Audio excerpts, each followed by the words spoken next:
Welcome back. Brad Waller here, and I'm going to show you the results of the carnitas prep that I did on Super Bowl, as well as a little bit about what I did on Super Bowl Sunday, other than watch the game and the commercials. So here you can see this is the starting point. This is the 8-pound pork butt or Boston butt or pork shoulder, as they call it, that I used.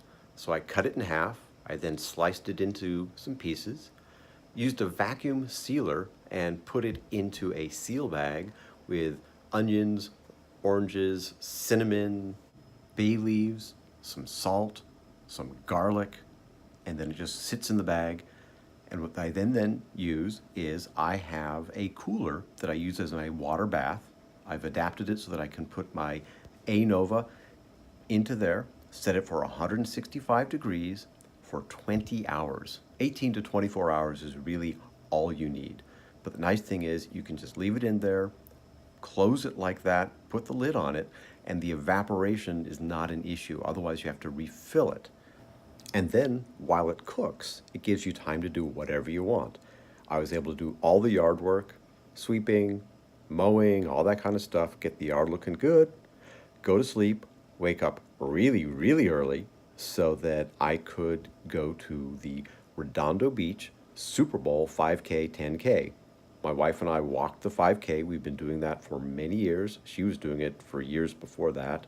It was their 40th anniversary, so it was a big race. A lot of fun. We get to walk around the city, well, actually walk around the south part of the city, see a lot of nice things. We're over by the ocean. It's a really nice day. And because it was their 40th anniversary, every participant got a commemorative medal, which was very cool. And then I get home, I take the bag out of the cooler, and look what you've got. You've got a really, really nice bag full of moist, juicy carnitas. You throw away all the onions and garlic and orange and cinnamon sticks, and you put it into a bowl and you start to shred it. Well, here is the finished product. This is what's left after taking out the onions and cinnamon and other pieces, and a considerable amount of juices actually left over in there that we may use for something else. I'll have to see what that's like. That little bit of shredding is just from the tongs. I'm now going to take some forks and shred it up and then go off and put it in that pan and put it in the oven for a little bit to crisp it up and turn it into carnitas. All right, there it is, all shredded and ready to go into the oven.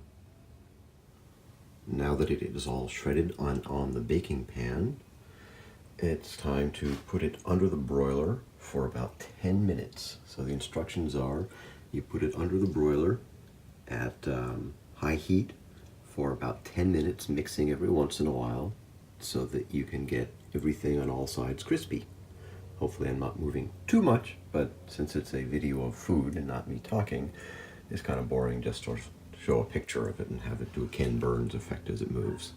So I figured I would do some video and narration. Check it out.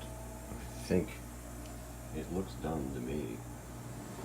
Could give it one more time under the broiler, but I think that's looking pretty good. And there you have it, a carnitas taco with salsa and jalapenos. Yum.